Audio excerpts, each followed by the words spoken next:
Guys welcome to ఆల్మో ఫ్యామ్. ఈరోజు మనం కొర్రలతో ఇడ్లీ ఎలా చేయాలో చూసేద్దాం. సో దాంతోపాటు స్పైసీ చట్నీ రెసిపీ కూడా ఉందండి. సో మిస్ చేయకుండా మొత్తం వీడియో చూసేయండి. సో ముందుగా 1 కేజీ కొర్రలకి 1/4 కేజీ మినపప్పు తీసుకోవాలి. అంటే 4 కప్పుల కొర్రలకి 1 కప్ మినపప్పు. వాటర్ యాడ్ చేసుకొని 6 to 8 అవర్స్ నానబెట్టుకోవాలి.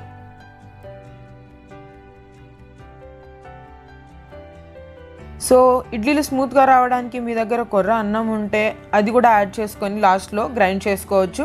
ఒకవేళ కొర్ర అన్నం లేకపోతే ఒక 10 నిమిషాలు నానబెట్టిన అటుకుల్ని పిండి కొట్టే ½ అన్ అవర్ ముందు నానబెట్టిన కొర్రల్లో యాడ్ చేసుకొని గ్రైండ్ చేసేసుకోవచ్చు. సో గ్రైండ్ చేసుకున్న పిండిని ఒక 4 to 5 అవర్స్ బయట ఉంచితే సరిపోతుందండి ఫెర్మెంటేషన్కి. ఎందుకంటే సమ్మర్ కాబట్టి తొందరగా ఫెర్మెంటేషన్ అయిపోతుంది. మీరు కానీ ఎక్కువసేపు బయట ఉంచారంటే పిండి ఎక్కువ పులిసిపోతుంది.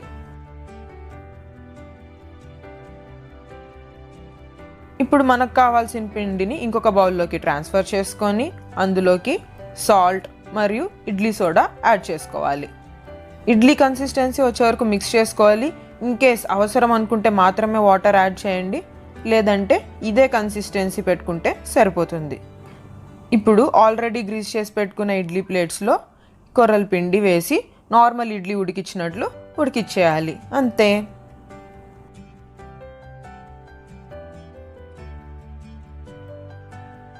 ఇడ్లీ ప్లేట్స్ మొత్తంలో పిండి వేసేసిన తర్వాత ఇడ్లీ కుక్కర్లో కొన్ని వాటర్ పోసి ఈ ప్లేట్స్ అన్నీ పెట్టి ఉడికిచ్చేయడమే. సో ఇడ్లీ అయ్యే లోపల మనము చట్నీ రెడీ చేసేసుకుందామా. మరి చట్నీకి మనకు కావాల్సినవి 1 కప్ వేయించిన శనగపప్పు, 1 కప్ మంచిపప్పులు, ఒక 78 చిల్లీస్ అనేటివి మీకు ఎక్కువ కారం కావాలంటే ఎక్కువ యాడ్ చేసుకోవచ్చు, తక్కువ కావాలంటే తక్కువ యాడ్ చేసుకోవచ్చు. ఇవన్నీ ఒక మిక్సీలోకి వేసుకొని మంచిగా గ్రైండ్ చేసుకోవాలి.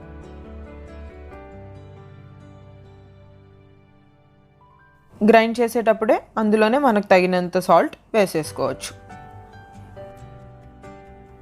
సో గ్రైండ్ చేసిన తర్వాత మనకు చట్నీ ఇలా వచ్చిందండి. మీకు కావాలంటే ఇలాగ గట్టిగా కూడా ఉంచేసుకోవచ్చు, లేదంటే ఇంకొన్ని వాటర్ అండ్ కొంచెం సాల్ట్ యాడ్ చేసుకోవచ్చు. చట్నీ గ్రైండ్ చేసిన తర్వాత తాలింపు కోసం బాణీలు పెట్టి 2 స్పూన్స్ ఆయిల్ వేసి ఆవాలు యాడ్ చేసుకోవాలి. ఆవాలు చిటపటలాడిన తర్వాత జీలకర్రను కూడా యాడ్ చేసుకోవాలి.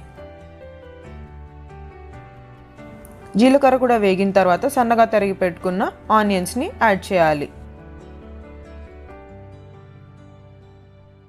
ఈ కొర్రలతో చేసిన ఇడ్లీ తినడం వల్ల మనకి చాలాసేపు ఆకలి లేకుండా ఉంటుంది. సో మార్నింగ్ బ్రేక్ఫాస్ట్ చేసిన తర్వాత బయటికి వెళ్ళి ఏమైనా వర్క్స్ చేసుకునేటప్పుడు కూడా మధ్యలో బయట ఫుడ్ తినకుండా మనకి ఇది చాలా హెల్ప్ఫుల్గా ఉంది. వెయిట్ లాస్ అవ్వాలనుకునే వాళ్ళు తప్పకుండా ఈ రెసిపీ ట్రై చేయాలండి. మీకు చాలా హెల్ప్ అవుతుంది, త్వరగా వెయిట్ కూడా తగ్గుతారు.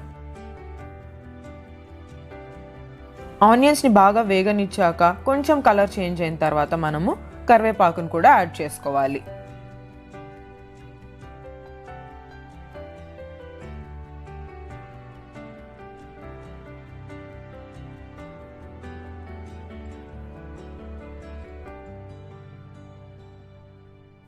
సో ఇప్పుడు తాలింపు రెడీ అయిపోయిందండి.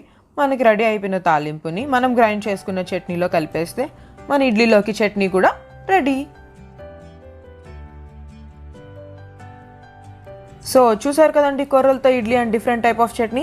మీకు కానీ మా వీడియో నచ్చినట్లయితే లైక్ చేయండి, షేర్ చేయండి. మీరు కూడా ఈ రెసిపీ ట్రై చేసి ఎలా వచ్చిందో కామెంట్ బాక్స్లో మెన్షన్ చేసేయండి. అలాగే సబ్స్క్రైబ్ కూడా చేసేయండి. Keep following Almo fam. Thanks for watching guys. Bye.